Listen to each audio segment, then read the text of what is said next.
National Broadcasting Company presents Radio City Playhouse, Attraction 11. Hollywood, California, Monday, June 29th. Presents the finest in motion picture entertainment, Academy Award. From Hollywood, Skippy, America's largest selling peanut butter. Cary Grant, Katharine Hepburn, and Jimmy Stewart. The Lux Radio Theater welcomes you all.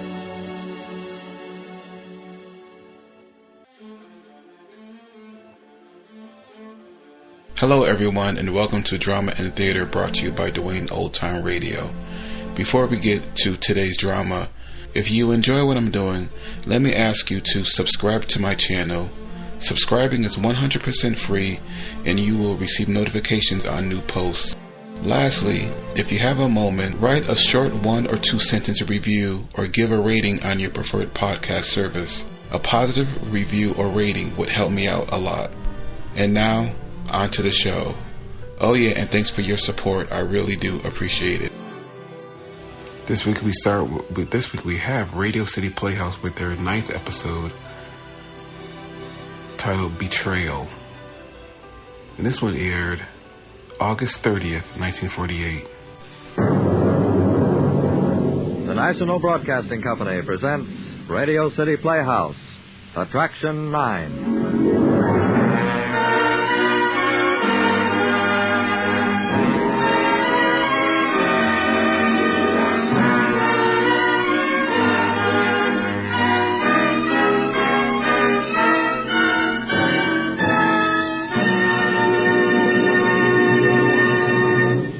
Radio City Playhouse proudly presents Betrayal, another story by Ernest Kenoy, author of Ground Floor Window and Whistle Daughter Whistle.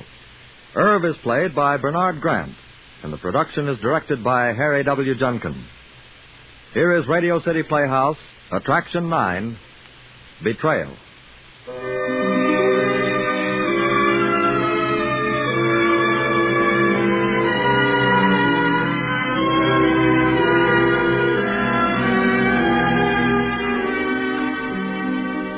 Streets look a lot different at 4 in the morning than they do in the daylight. I mean, it's quiet. You can see the old papers and the orange peel in the gutter. I checked it off my beat about 4. I got rid of the blue straitjacket at the precinct and was heading for that nice, lumpy bed in my room. When I turned off 117th Street, I spotted this kid sitting on the curb leaning against a street lamp. I guess I look funny in cities, or else he didn't hear me come up, because he jumped about 3 feet. What do you want? Nothing. What are you doing here? Minding my own business. Oh, fresh kid, ain't you? Where do you live? I forget. Ain't it kind of late out for you? I got all night. Well, I haven't. Now quit horsing around. Where do you live? Why don't you chase yourself around a block and holler fire? Get up out of there. Blow, bud. I said get up. Hey, let go of my arm, you big crumb. Why don't you pick on somebody your own size? Come on now, kid. You better get home. What's it to you? Look, you don't want to get into trouble. Go ahead. Call a cop. All they can do is take me downtown and shove me in a children's shelter. That don't bother me none. Know the whole story, don't you? Huh? Never mind. Well, how long do you expect to sit in the gutter? Look, mister, why don't you leave me alone? I didn't do you nothing. Well, you just can't sit there. Come on. Hey, let go. Where are you taking me? Look, if I'm going to argue with a pint-sized Humphrey Bogart, I'm going to do it over some breakfast. I'm hungry.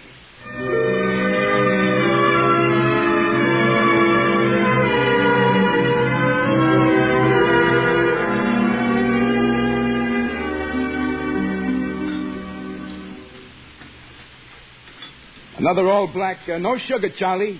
Throw one black. Well, kid, how about it? How about what? You, where do you live? What's your name? Shiv. Shiv, huh? You carry one? Yeah. You can look. It snaps open. Hey, that's quite a frog sticker. It's legal. The blade's an eighth under 4 inches. I measured. That's why they call me Shiv, see? Because of the knife. I got my name on the handle on the other side. And how about the rest of it? Shiv what? I forget that, too. One black, Irv. Hey, Charlie, you ever see this kid before? Me? No. You done something? He's got lockjaw. Lockjaw? What do you know? Look, kid. Shiv, I ought to turn you in so they take care of you down at the children's shelter. I wouldn't tell them nothing either. All right. Look, I'm crazy, but I'll make a bargain with you. If I put you up tonight, will you go home tomorrow? Well... It's that of the children's shelter. You'll be there for a couple of days at least. You wouldn't pull nothing, would you, mister? Oh, I'll give you Charlie here as a reference. Well, okay, it's a deal. Thanks. Come on. Wait, mister. What now? How about a piece of that pie before we go? Okay. Hey, Charlie, 2 apple pies a la mode.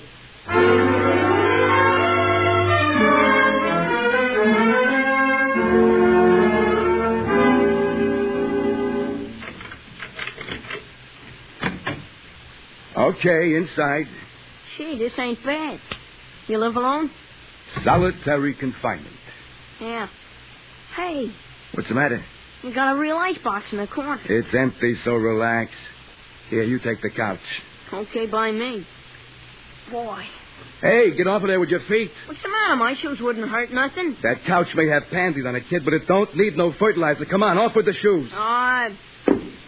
Okay, now the other one. Hey, when's the last time you washed your feet? We went swimming last week down at 100th Street. Only a week ago, huh? Well, we unscrewed a hydrant last night. Should have seen it. Looked like Niagara Falls or something. I didn't take my shoes off. Yeah, I'll bet. They look like they grew there. Boy, guess I am tired. How about breaking down, Shiv? What were you doing on dawn patrol down there? It's my old man. If I don't get home by 10, he slams me with his belt. Figure it's better to stay away. It wouldn't occur to you to get in before 10, huh? That early? The gang's just starting. Some of the guys don't go home all night. And what keeps them that busy? Ah, you know. All sorts of stuff. Depends. Last night we were supposed to have a war. The Panthers, that's us, against a gang from the Bronx. We would have licked them hollow. You got beat. Nah. Some lame-brained cop showed up blowing his brains out on a whistle. By the time we quit running, we couldn't find him again. Spoil the fun, huh? Sure. We had it all fixed. Uh-huh. Guys up on the roof with light bulbs, air guns, everything. We would have murdered them. And suppose somebody gets hurt? So they get hurt. Shorty had 4 stitches last week. He's a leader. The Bronx gang get him? Yeah. Shorty was walking along, see, when he sees his kid from the Bronx all alone. It's a little kid, so Shorty jumps him. So, naturally. Only them Bronx rats are hiding around the corner, and boom, they're all over Shorty. That's the kind of dirty fighters they are. Filthy. They would have carved Shorty up good, only a cop came along and chased him. That was the first time he was ever glad to see a flatfoot. You, don't like flat feet. You kidding? I never seen a cop yet who wasn't yellow cleared down to the sidewalk. Uh-huh. All the time breaking up stickballs. They never let anybody have any fun. Bunch of cross-eyed crumbs. I wouldn't trust a cop as far as I could throw a hippopotamus. Anyhow, what are you doing sticking up for him? Why shouldn't I? You think a guy like you would want to steer clean of the cops. What? You don't have to worry about me. I won't say nothing. Wait a minute. What are you talking about? I seen it when we come in the room. Seen what? Well, I figure nobody wants to get chummy with the cops when he packs a rod in his coat pocket. A rod? You... What's the matter with you? You thought I was, Come here, Shiv. What is it? Take a good look in the closet. Holy smokes. One suit, blue serge, complete with brass buttons and badge. A cop? Commonly known as New York's finest.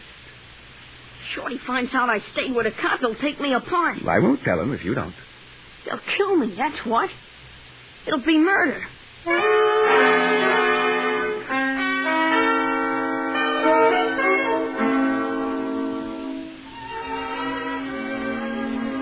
Well, the kid finally scared himself to sleep. I guess he kind of felt like the lamb that lay down with the lion. Oh, I get plenty tired protecting the taxpayers for 8 hours, so it didn't take me long to fall asleep. I was dreaming of sidewalks made out of foam rubber when a shaft of light from the window hit my eye. I woke up just in time. Where you going, kid? Just out. All right, kid, put it back. Huh? The watch, put it back. What do you mean? What watch? Mine, it's in your pocket. Do you put it back or take your pants apart? I wasn't going nowhere with it. Just stepping out in the hall to see what time it is. Oh, yeah, the light's better out there. Oh, kid, you got enough brass to coat a 4-poster bed. Hand it over. I was going to bring it back. Here, it's a cheap watch anyway. Oh, I'm sorry. Next time I'll have it gold-plated. What'd you want to do that for anyway? I ought to take you in. I just wanted to show it to Shorty and the rest of the guys. None of the Panthers ever swiped a cop's watch before. They're slipping. I'd have brought it back like I said. Just wanted to show it around. See, I wouldn't swipe nothing from you. You've been okay for a cop.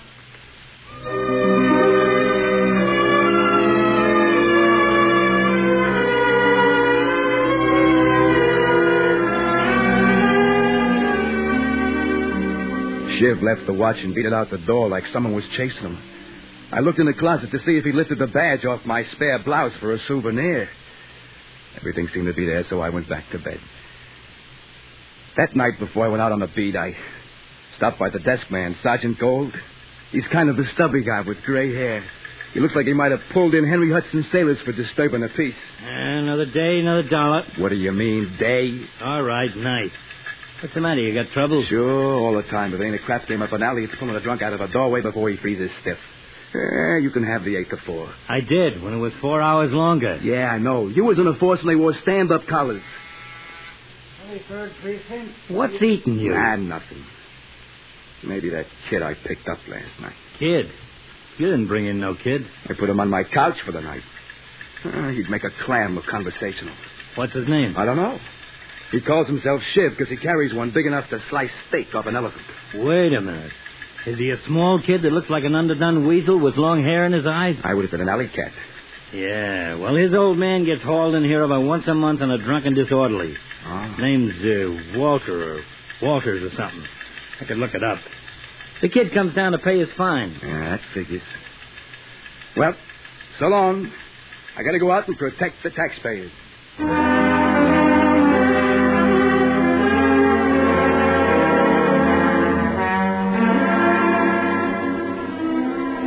I checked out and started wearing my arches down on the concrete. Not much doing. Pull an old lady out from under a cab and shipped her off to Lincoln Hospital. Broke up a fight in Broadway. And about 11 o'clock, I turned down 120th Street. There was a bunch of kids sitting on a stoop, and I spotted Shiv on the top step and started over. I just wanted to find out if he got home all right, but somebody let out a yell. Hey, it's the cops! As far as I could see, they melted into the ground. About a half an hour later, I was passing that little alley next to the First National Bank. Hey. What the devil? It's me, Shiv. Oh, what do you want? I wanted to explain about before. Thought you might be sore or something. About what? About me calling Chicky on you and running. Oh, I figured it was you. What was that, the Panthers General Staff? Sort of. You sure look guilty of something. What was up? Nothing. I was afraid you was coming over to talk to me. Ah. Well, what do I owe the pleasure of this to? I only wanted you shouldn't get sore. Don't have to get funny about it. All right. I'm sorry. That's okay. Well, I got to get going again. You want to walk with me? Yeah. No, I can't. The Panthers? They wouldn't trust me none if they saw us. You understand that doesn't mean I don't want to. Okay, Shiv. See you around. Sure, Irv. Irv? Where'd you pick that up? I seen it on the back of your watch.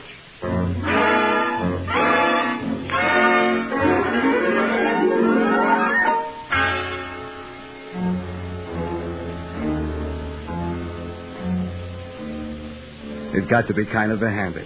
Shiv would wait in the alley and walk a couple of blocks with me. Only the kid was careful never to get seen under a streetlight. He was still afraid of being caught trading with the enemy. That's something. Once we was talking baseball or something, and Shiv must have forgot because we came around a corner onto Broadway. And across the street, the whole Panther General Headquarters was spread over the stoop of 3427. They must have spotted us because the first thing I know, Shiv was holding onto my arm, hollering. Let go of me, cock. I didn't do nothing. Let go, you flat-foot crumb, you brass monkey. I wasn't even touching him. But he broke away from me like as if I had a death grip on him. He waited for me outside the precinct station that night. Hey, Irv. Aha. Houdini, the escape artist. Oh, I didn't mean nothing. Did it go over big with the Panthers? You wasn't sore or nothing, was it? No. There's nothing I like better than being called a crumb. Unless it's a brass monkey. That ain't nothing. Practically a compliment. Take it easy, will you? I only said that because the Panthers seen me. Like yelling kill the umpire or something. Okay, we'll let the whole thing drop. You hungry? Yeah, sure. Well, come on. What's the matter? You're out late again. The old man's on another bat. Figure I ain't gonna walk in on him and have him think I'm a snake. Is he working? On and off. We ain't had nothing to eat in the house for a couple of days. Yeah, how about you? I do okay. You know, snitching stuff off the grocery store. Hey, you better not let me catch you lifting anything. You wouldn't turn me in, would you? I'm serious, Shiv. If you need money, you come to me, see? Well, I don't do it no more. I've been going up to my aunt's teeth. Only she cooks like a cement mixer. You stay at your aunt, see? I don't like that sticky finger stuff. Take it easy, Irv. I didn't take nothing big. Besides, I don't have to take that from you. What? Well, I mean, we're just friends or something, see?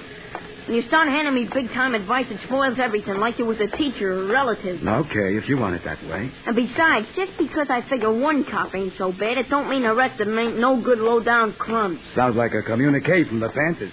Shorty made me a lieutenant. A commissioned officer, huh? Congratulations. They only got two of them, me and Bernie. Okay, Lieutenant. Here's Charlie's place. Unless you got scruples against eating with the enlisted men.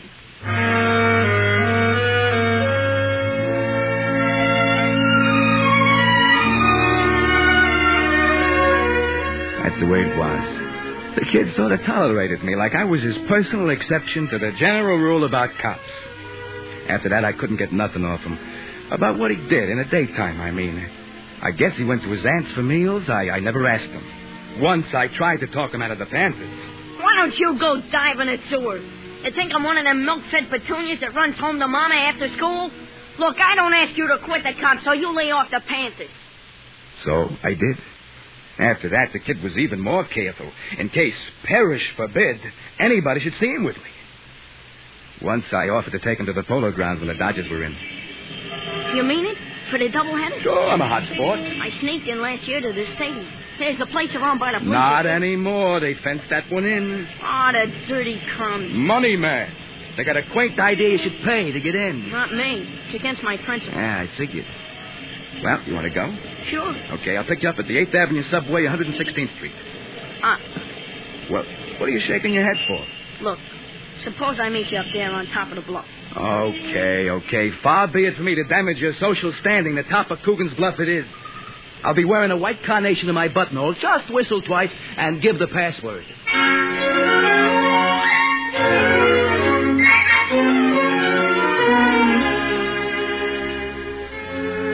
Then for a while I didn't see the kid. I got to looking for him in doorways, down alleys.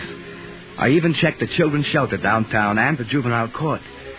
I didn't hear anything about him until one night when I came in off my hitch to sign out. It was pouring down, sheets of rain. I was sweating under the heavy raincoat and hood. I just got it off and started to stretch when Sergeant Gold called me over. Hey, Irv, come here a minute, will you? Sure, Sergeant. Hey, how do you get a desk job on a night like this? Never mind. Did you hear we had a warehouse cracked on 135th Street? Yeah? Karen spotted him and got himself shot in the leg. Hey, that's tough. How is he? Well, he's in Lincoln Hospital. He'll be all right. That ain't what I called you over for. They found this in the warehouse alley. A knife, huh? It's got writing on the handle, Irv. Yeah. Yeah, I see. You want me to bring him in? Figured you'd know where to find him. Anything else? If you don't mind. I mean, I could send somebody else. That's all right, Sergeant. I'll bring the kid in.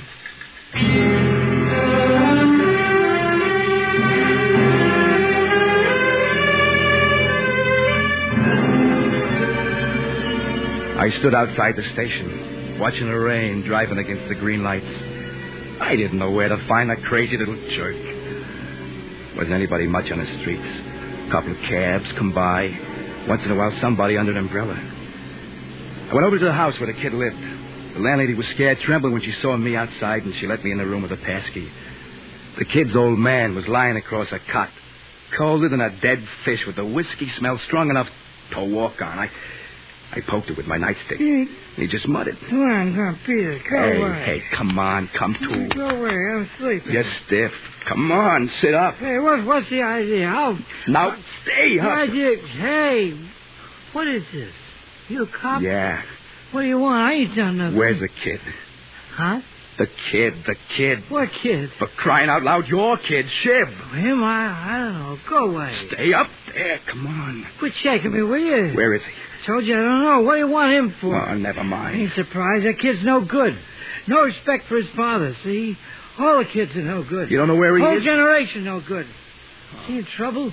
I'll beat the ears off him, little no-good devil. Yeah, I'll bet. I'll tear him apart. No respect for his father. You're sure you don't know where he is? Told you I don't know, and I don't care if he never shows up. It's a pain in the neck. Go on, let me alone. I'm going to sleep, see? Beat it.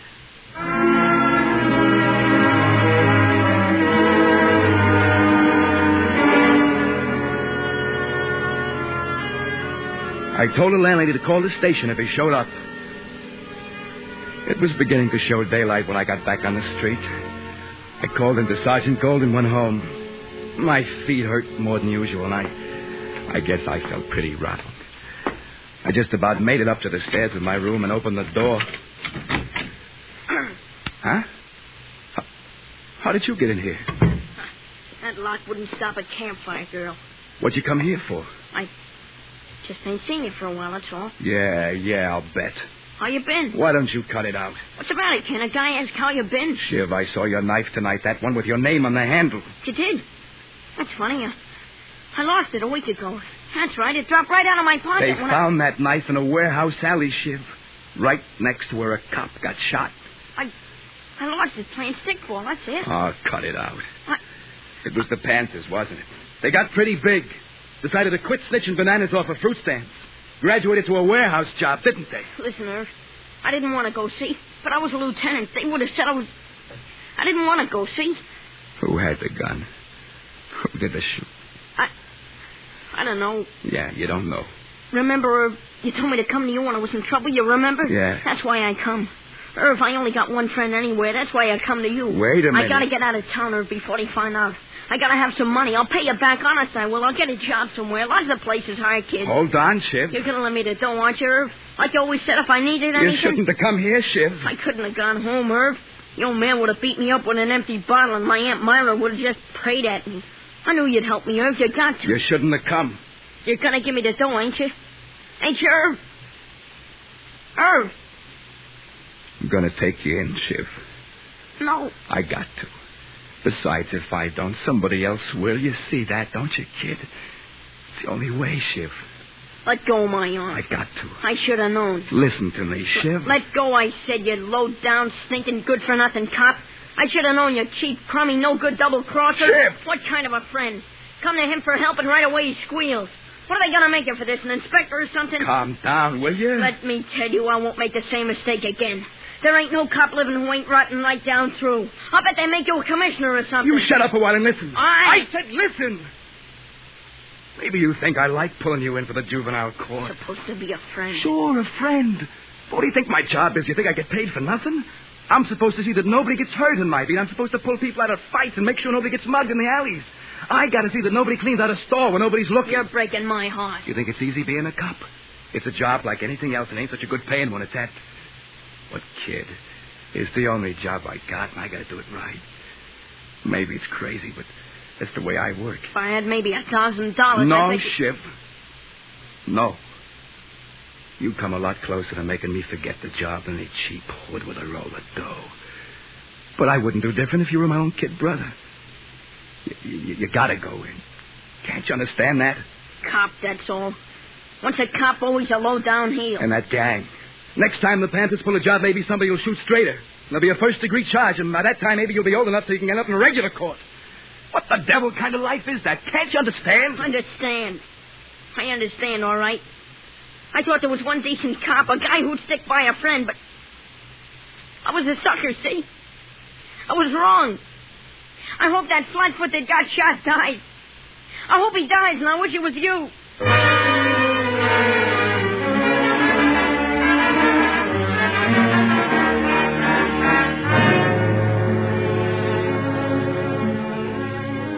I went down a couple of days later to see the kid at the children's shelter.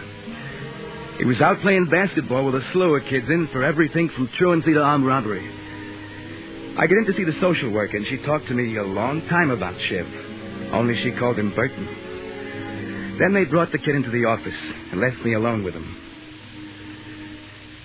He just stood there a long time without saying anything. And finally he got curious.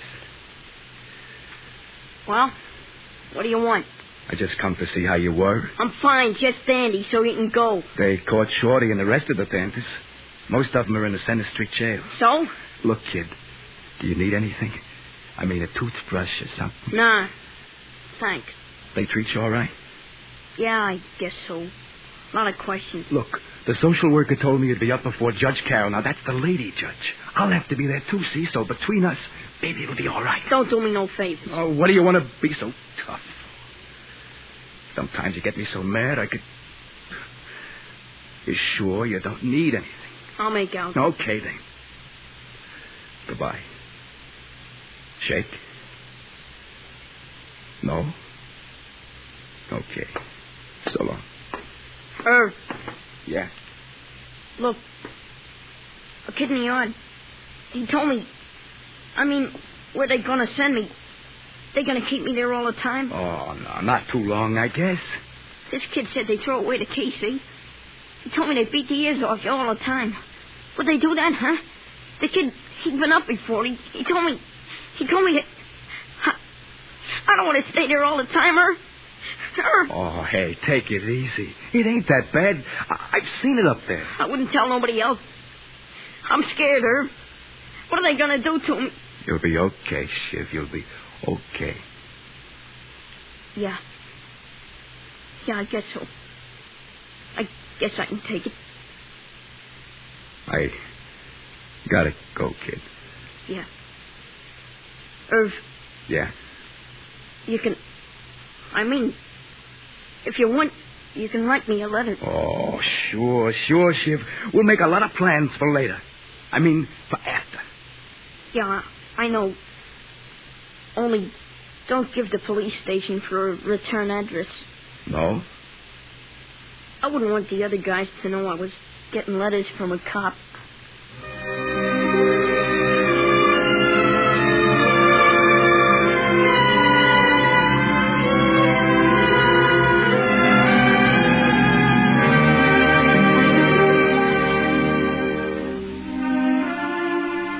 Well, that's how it is.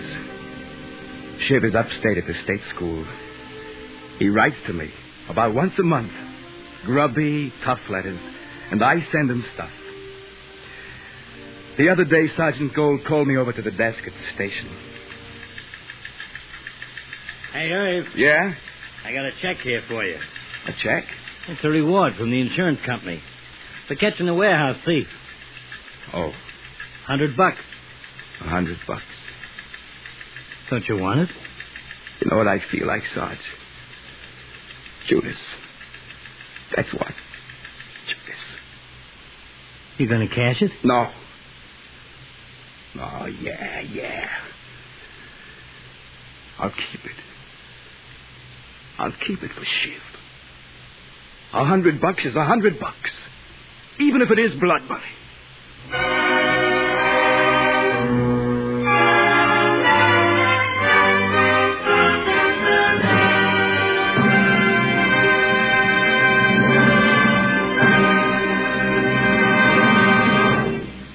You have just heard Betrayal, as written by Ernest Kinoy and directed by Harry W. Junkin.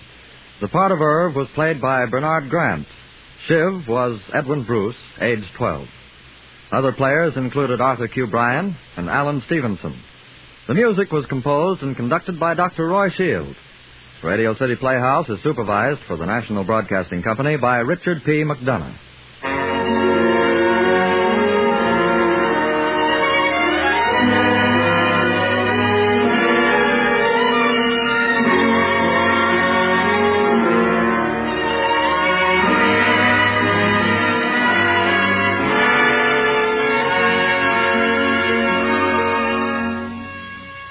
Next week, the story of Michael and Margaret, the story of their dreams and their love, entitled King of the Moon by Joseph Schul. We warmly invite you to join us next Monday for Attraction 10, King of the Moon, on Radio City Playhouse.